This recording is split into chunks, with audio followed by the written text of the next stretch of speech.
Gills are back in action this afternoon as we head away to Essex to take on Colchester, who've got a very strong bit of form at the moment and looking more the top end of the table. Can Gills get 3 points? All unravelling here on German Gills. It's made that better shot as well. Yeah!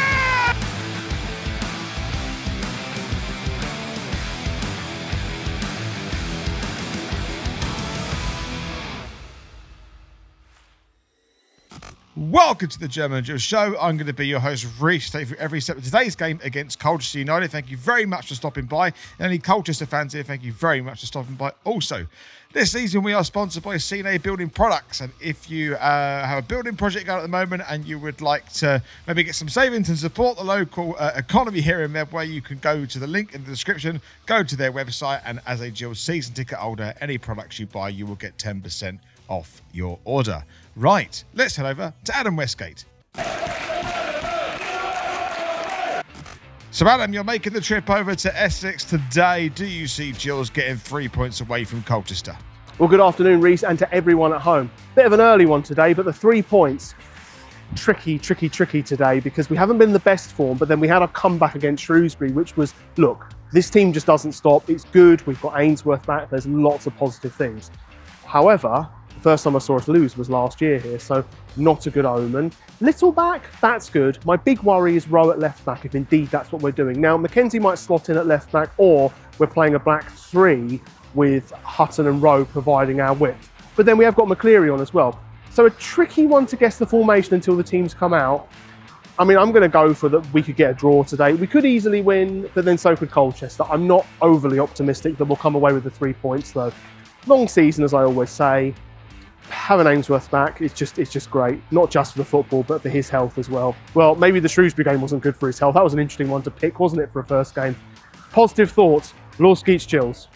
And of course, we've got the German Gills fan zone. Fans have been reaching out to the show about our game this afternoon, and here's what they have to say. Hello, Reece, and hello, Gills fans. I hope you're all good and ready for a 12:30 kickoff. One of the only League Two match today, away at Colchester. Let's hope for the win. You know, I reckon it'll be a tough match. I've seen people predicting Colchester to turn it around and win like they did in the Virtu Trophy. I reckon it'll be a 1-1 draw. I reckon we've got it in the bag to get another point, 3-4 points in a row in the league. But let's hope for a win, or let's hope for something. And I can't believe we made a mess of it last week against Shrewsbury, but we managed to get it back. Elliot Nevitt, it was excellent. Come on, you Gills, and let's hope for a good game. Teams we're not in the FA Cup. Good afternoon, Reece. Ben here, just arrived at the JobServe Community Stadium for this afternoon's game with Colchester United live on Sky Sports. Hope you are well and having a fantastic week. Well, of course, it was a very battling 3-3 draw at Shrewsbury last week. And of course, we always make it very, very hard for ourselves going 3-1 down.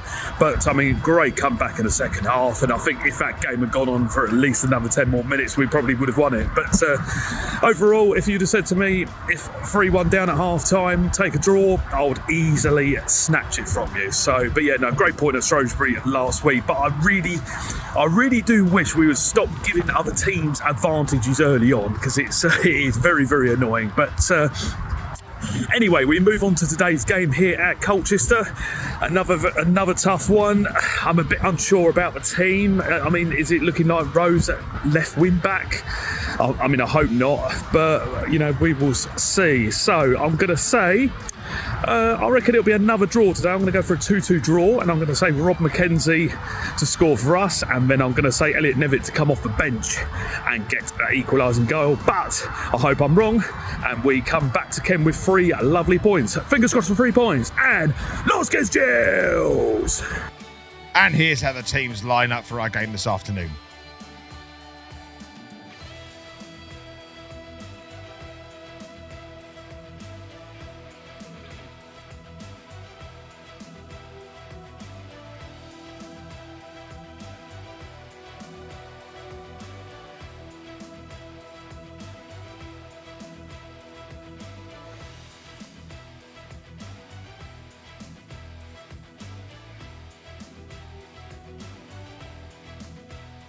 Let's head over to the JobServe Community Stadium for our live match reaction. Wesgate Gills! So we're about to get underway here over in Essex for this early kick-off. Big shout out to our sponsor, C&A Building Products. The link to their website can be found in the description down below. And if you'd like access to full match replays, you could do so through our YouTube subscription or membership service, €5 or £5 a month to access all full match replays. And just so you know, the reverse fixture of this one, I will be at Priestfield, so on the 29th of December. So there'll be no German Gills videos and full match replays, but if you see me, obviously come over and say hi. So we're about to get underway here finally. Let's see if we can take the 3 points away from Essex.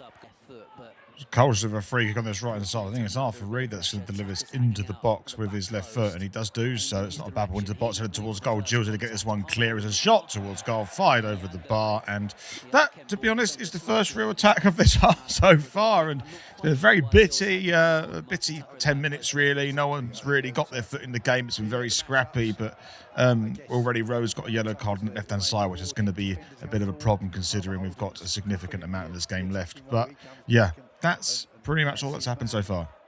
Gills has got to be careful as Colchester are on the break. We just need to make sure that we don't... That's a great tackle by Akamoa, and that should be cleared by Jake Turner. Oh, what is Hutton doing here? That's so dumb. What are you doing? What are you doing? It's just this kind of behaviour that I find really annoying, because the Akamea made a really good challenge there and it was picked up by Turner, and all he had to do was bring it into his box, and it's just this kind of like bitty behaviour, like just to usher a player away, get too physical and trip him up for no reason. And Hutton's got a yellow card. Now Colch's got this attack down this left-hand side now, or a free kick down this left-hand side. Look at this. Ake does really well there, wins the ball. And that's easy, Turner. Okay, Turner puts it into the box. It's fine. But then, look, what is this? What are you doing? There's no need for that. Genuinely, no need for that. You're letting your team down by behaving that way. I hate that. Hutton, do better. Oh, that's a good back heel by Colchester. They've passed that ball excellently well as Mbit gets it over to the left-hand side, goes into the box, and Gillingham are under a lot of pressure, and that is a decent save from Jake Turner, but fantastic build-up play from Colchester as well. You can see why they can score goals in this team. Their forward line is dangerous, but if they got moves like that, they just tore Gillingham apart there, and Jake Turner had to be alert just to tip that around the post. All started with that back heel from Tovide, and then this pass through by Anderson on the left-hand side to Mbik is really good. It was like a knife through butter. I think defensively, Gills are struggling there, but when you've got Rowe trying to do defence, is that Rowe? Because I think it's Rowe actually. You know, it's just not. It's a little bit chaotic from a Gillingham perspective, but great build-up play from Colchester.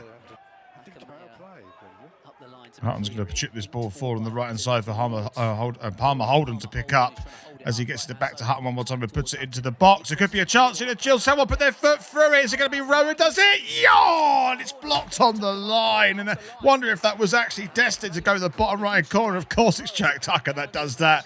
But it's Gillingham's first shot on target, and it's taken us just over half an hour to do so.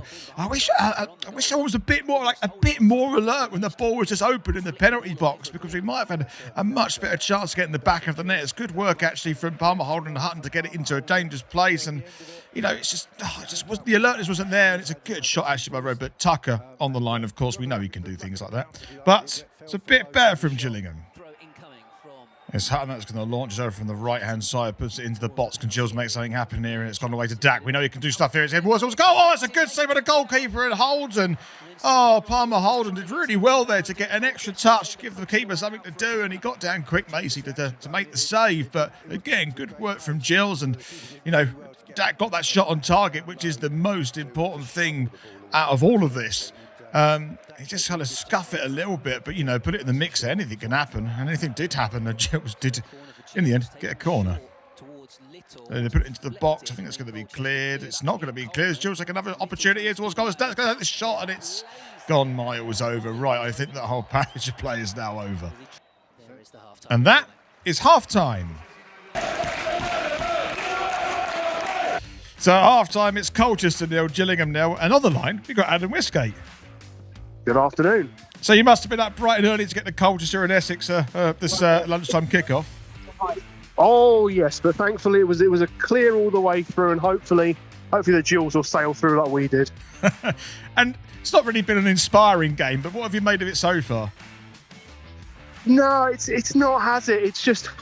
It's been a weird one. Like we were talking about, Colchester have definitely been in control, they look like they're going to fashion out quite a good few chances, but we probably had the better chances overall. I'd still say Colchester are edging it though, but it's a very tight game. It's one of those games where I just feel like one goal would be enough for either team.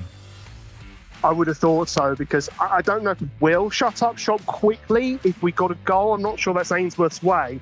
I think Colchester will have last year to anything to go by, but, we're not going to take any undue risks if we go ahead, and, probably a single goal will see this through. But it could honestly go either way. I just want to talk about one specific thing, though, and it's that Hutton yellow card. I don't know what you made of that. Oh my goodness, that was just so daft. I mean, Turner had the ball clearly, miles of space from the other guy. And I just don't get it. You're just giving a ref that's been trigger happy with free kicks every excuse to give it. I mean, it was a free kick, but it's just daft. I mean, some of the decisions today I'd say are questionable in terms of, a couple of soft yellows, and some of the fouls I thought were a bit soft, but that Hutton thing was just one of the daftest things I've seen. Just the last question. Do you see a winner in Gills in the second half, or is it going to be another sorrow away loss potentially? I think we can. I personally prefer when we have two strikers, because a lot of the time, and I think this isn't helping us with possession. So if we play the ball along the deck and we have Little or Johnny Williams there, good, because we've got people who can, they have a good passing range, good vision. But when we have to lump it, one striker just isn't enough. The three behind Rowe, what's his face? Akamoa. I've completely forgotten now. Yeah. So anyway, the three behind, I'll go with the three players behind.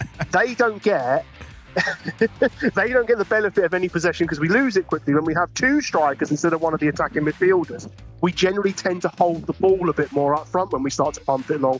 So I would like to see a second striker on the second half. I'd also like to remember the three Gillingham players at some point, but we'll see if my mind clears. To be fair, I think it's one of his first league appearances, so we can let you off that one.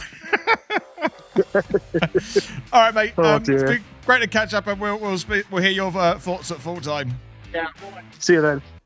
So we're about to get underway for the second half. Big shout out to other support of the channel, which is Viper Golf. If you like retro football golf shirts, you can go to the website in the link below, choose your favourite, and use the code GD5 to get £5 off your order. Right, let's see what happens in the second half. Oh, it's a good ball down that left-hand side as it picks up by Anderson. Then Hutton just needs to stay strong here and not let him come through, or try to block a pass or delay the cross. And, the cross is coming down the left-hand side, head towards goal, and it's nearly gone in the back of the net. That looked like it was destined to go into the back of the net from Bick. But again, it's good play from Colchester. They've managed to work that ball nicely down that left-hand side. And if a decent ball in the box, and on another day that flies into the top corner, that is a great delivery, I have to say, by Yandolo. And then he's rose. He's got tall there, and Bick. He's risen high. And, Gills got away with that one. Ball's gone to the centre. Can we make something happen? So Cleary finds Dak at the centre. He's done well to keep that ball. Dak, can he get the shot towards goal? And it's saved by Macy.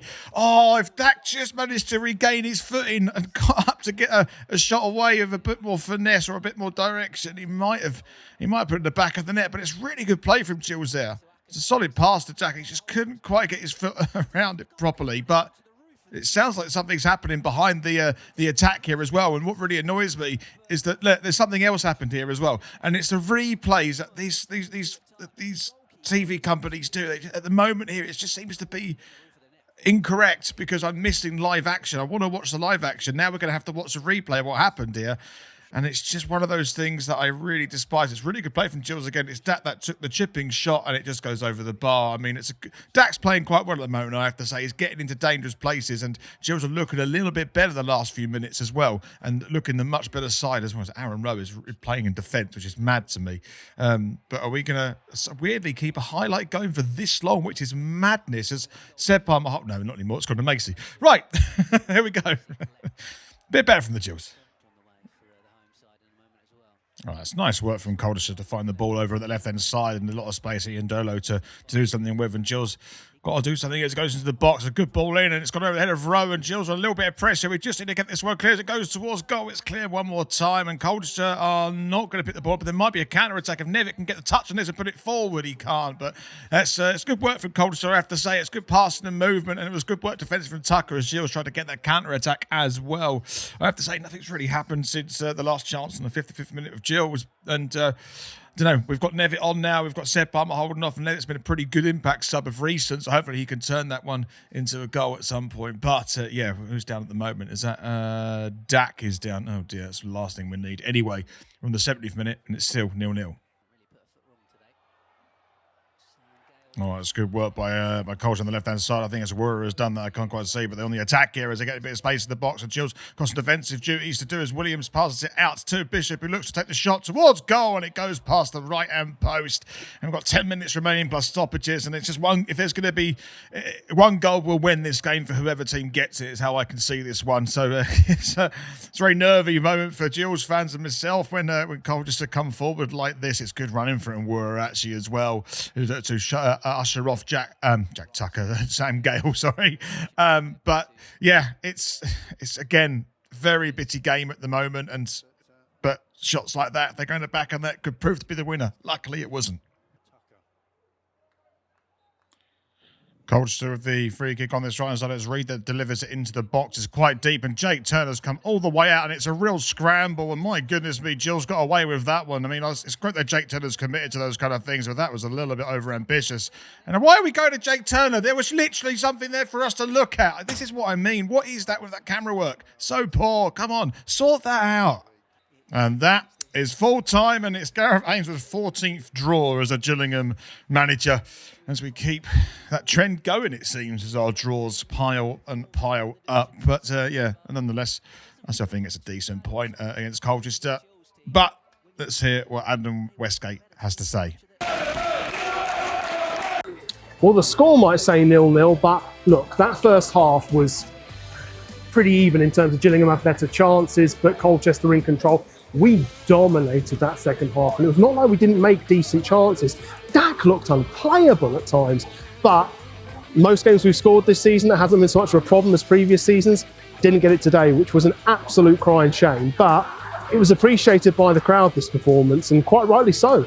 This was a great showing, and even when we made the changes, because I kept thinking, geez, I hope we don't make any subs for a while, because we look great. The subs were brilliant as well. Johnny Williams was just charging at them. Look, if we keep doing that, we will pick up tons of wins. And at the moment, we've got 31 points. We need 70 to get in the playoffs, roughly. So I think that's about 13. No, it is 13 wins. And we've got, 27, 26 left to play, something like that. It's looking good mathematically if we can play well, of course, got to pick up the points. We've just got to keep this up, just got to keep the consistency going. And it's been better since Ainsworth's come back. It's noticeable. So positivity all round. A draw, a point away, lovely, better than last year when we lost 2-0. Wesgate's Gills.